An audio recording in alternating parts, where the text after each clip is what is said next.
नमस्कार दोस्तों, स्वागत है आप सभी का फ्री की पाठशाला में। तो जैसा आप देख पा रहे हैं कि उत्तर प्रदेश पुलिस की तरफ से एसआई की भर्ती का नोटिफिकेशन निकाला जा चुका है, जारी किया जा चुका है। और ये दिनांक अगस्त 12 2025 को ये भर्ती, ये नोटिफिकेशन जारी किया गया है। तो इसमें कौन कौन से पद हैं इसके बारे में हम डिस्कस कर लेते हैं। तो देखिए, सिविल पुलिस का SI, platoon commander PAC, platoon commander विशेष सुरक्षा बल यानी कि एसएसएफ, और महिला बटालियन हेतु महिला एसआई यानी कि 3 जगहों पे पीएसी की महिला बटालियन खड़ी करनी है। तो उसके लिए ये भर्ती जो है निकाली गई है। सो फ्रेंड्स, हम आगे बात करते हैं किन पदों पे कितनी कितनी सीटें हैं इसके बारे में। तो अगर हम सिविल पुलिस की बात करें, इसमें पुरुष व महिला के जो रिक्त पद हैं कैटेगरी वाइज, तो जनरल के लिए 1705 पद हैं, ईडब्ल्यूएस के लिए 422 पद, ओबीसी के लिए 1143 पद, एससी के लिए 890 और एसटी के लिए 82। टोटल पदों की संख्या सिविल पुलिस के एसआई के लिए 4242 पद हैं। फ्रेंड्स, वीडियो को पूरा देखिएगा क्योंकि इसमें जो आयु से रिलेटेड, एज से रिलेटेड एक बहुत ही बड़ी छूट दी गई है, जिससे कि इसमें काफ़ी लोग एलिजिबल हो जाएंगे इस भर्ती में। अब हम आगे बात करते हैं फ्रेंड्स। तो देखिए, प्लाटून कमांडर के लिए जो पदों का जो वैकेंसी है पीएसी में, वो है जनरल का 56, ईडब्ल्यूएस का 13, ओबीसी का 36, अनुसूचित जाति का यानी कि एससी का 28 और एसटी का 2।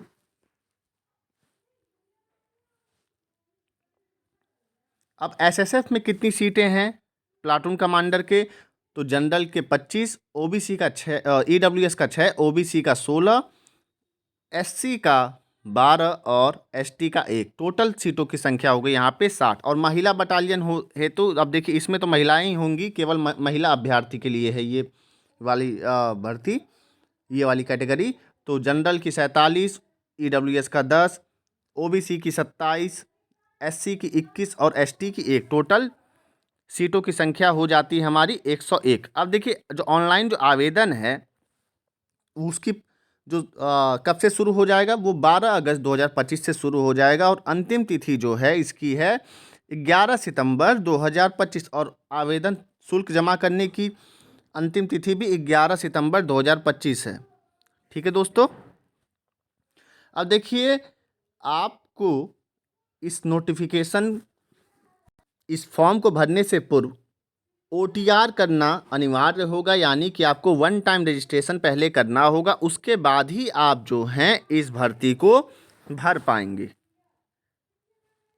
इसके बाद फ्रेंड्स, हम बात करेंगे कि ऑर्डर ऑफ प्रेफरेंस कैसे डालना है। देखिए, आपने देखा यहाँ पे 4 कैटेगरी में भर्ती निकाली गई, एसएसएफ, पीएसी, सिविल पुलिस और महिला बटालियन हेतु एसआई के पद निकाले गए। तो आपको इसमें प्रेफरेंस भरना होगा। और ये प्रेफरेंस कैसे होगा? जैसे कि जिसका रैंक जितना ज़्यादा आएगा उसको अपना प्रेफरेंस मिलने का चांस उतना ही ज़्यादा होगा। तो जब आप एप्लीकेशन फॉर्म भरेंगे उसी समय आपको वरीयता देना होगा, प्रेफरेंस देना होगा। और आपने जो एक बार फॉर्म भरते समय जो भी आपने प्रेफरेंस भर दिया, तो उसमें किसी भी तरीके का परिवर्तन आप फॉर्म भरने के बाद नहीं कर सकेंगे। तो फॉर्म भरते समय इस बात का ध्यान रखिएगा कि ऑर्डर ऑफ प्रेफरेंस को सोच समझ के भरना है। अब हम बात करेंगे फ्रेंड्स, आवेदन शुल्क कितना होगा। तो देखिए, सामान्य, ईडब्ल्यूएस और ओबीसी के लिए 500 रुपये, और वहीं एससी एसटी के लिए 400 रुपये होगा। ठीक है दोस्तों। अब आगे जो बात की गई है वो राष्ट्रीयता के लिए, तो ये तो सीधे सीधे कि आपको भारतीय होना चाहिए। शैक्षिक अर्हता की बात करें तो आप जो हैं ग्रेजुएट होने चाहिए, जैसे कि बीए, बीएससी, बीकॉम, ये डिग्री आपके पास होनी चाहिए। लेकिन एक बात याद रखिएगा कि आपको ग्रेजुएशन कंप्लीट होना चाहिए आपका। ठीक है फ्रेंड्स, चलिए आगे बात करते हैं। अब फ्रेंड्स, हम बात करेंगे आयु के बारे में। तो जो आयु के संबंध में जो सबसे इम्पॉर्टेंट जो बात है इस नोटिफिकेशन में, जो मैं डिस्कस करना चाह रहा था, वो ये है कि इस भर्ती में जितने भी हर कैटेगरी के लोगों को 3 साल का छूट दिया गया है। अगर आप जनरल कैटेगरी के भी हैं तब भी आपको 3 वर्ष का छूट दिया जा रहा है। तो अगर हम जनरल कैटेगरी की बात करें, जैसे कि आप इस टेबल में देख सकते हैं, यहाँ पे 3 वर्ष का छूट है। एससी को अगर बात करें तो 5 साल का छूट उसको पहले से मिलता और 3 वर्ष का और मिल गया, टोटल कितना छूट मिल गया, 8 साल का। वहीं अगर हम एसटी की बात करें तो उनको भी इसी प्रकार 8 साल का छूट मिल गया, और जो आपके ओबीसी होते हैं उनको 3 साल का छूट मिलता है। सॉरी, उनको भी 5 साल का छूट पहले से मिलता है और 3 वर्ष का एक्स्ट्रा मिल रहा है, तो इस वजह से कितना हो गया, 8 वर्ष का। और जो उत्तर प्रदेश राज्य कर्मचारी के अभ्यर्थी हैं, यानी कि जो उत्तर प्रदेश सरकार में नौकरी कर रहे हैं, उनको भी 8 साल का छूट टोटल दिया जाएगा। यानी कि आप अगर जनरल कैटेगरी से हैं तो आपका जन्म जो है 2 जुलाई 1994 से लेके 1 जुलाई 2004 के बीच में होना चाहिए। ठीक है दोस्तों। वहीं अगर हम बात करें एससी के लिए या एसटी के लिए या ओबीसी के लिए, तो आपका जन्म 2 जुलाई 1989 से लेके 1 जुलाई 2004 के बीच का होना चाहिए। ठीक है दोस्तों। चलिए अब आगे बात करते हैं। शारीरिक दक्षता, जैसे कि आपको पता है कि दौड़ वगैरह इसमें कराई जाती है इस भर्ती में, तो उसको भी ध्यान दीजिएगा। भर्ती की प्रक्रिया कैसे होगी, देखिए आपका पहले रिटन एग्जाम होगा, उसके बाद फिर आपका जो है पीएसटी पीईटी, और उसके बाद आपका मेरिट लिस्ट निकाल दिया जाएगा। अब हम दोस्तों बात करेंगे कि इस जो भर्ती में सिलेबस क्या आएगा, कितने नंबर के कौन कौन से प्रश्न आएंगे, लिखित परीक्षा किस प्रकार से होगी, और यदि आप चाहते हैं कि मैं इसकी तैयारी के लिए अपने चैनल पर वीडियो बनाऊं तो आप कमेंट सेक्शन में बताइएगा, मैं इस पर एक नई सीरीज़ शुरू करूंगा। ठीक है दोस्तों। लेकिन उसके लिए इस वीडियो पे कमेंट आने चाहिए, कम से कम 50 कमेंट, तभी मैं वीडियो बनाऊंगा।